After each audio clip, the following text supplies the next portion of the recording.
Okay.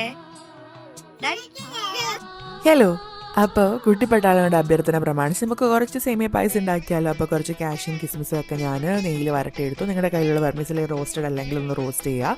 ഇനി ഇതിലേക്ക് നമുക്ക് കുറച്ച് പാലൊഴിക്കുക. ഏകദേശം 1/2 ലിറ്റർ പാലാണ് ഞാൻ ആഡ് ചെയ്തത്. ഇനി ഇതൊരു 5 മിനിറ്റ്സ് നമുക്ക് തിളപ്പിക്കാം കേട്ടോ. ഇതുപോലെ ഒന്ന് തിളപ്പിച്ച് കുറുകി വരുമ്പോഴത്തേക്കിനും 3/4 ലിറ്റർ പാലും കൂടെ ഞാൻ ആഡ് ചെയ്യുന്നുണ്ട്. എന്നിട്ട് ഇത് നമുക്ക് നന്നായിട്ട് മിക്സ് ചെയ്യാം കേട്ടോ. ഇനി ഇതിനകത്തോട്ട് കുറച്ച് ഏലക്കായും പഞ്ചസാരയും കൂടെ പൊടിച്ചത് ആഡ് ചെയ്യാം. എന്നിട്ട് നന്നായിട്ട് മിക്സ് ചെയ്യുക. പിന്നെ ഇതിലോട്ട് ഞാൻ 1/2 ടിൻ കണ്ടൻസ്ഡ് മിൽക്കും കൂടെ ആഡ് ചെയ്യുന്നുണ്ട് കേട്ടോ. ഇതിന് ശേഷം നമുക്ക് ഒന്നുകൂടെ മിക്സ് ചെയ്യാം.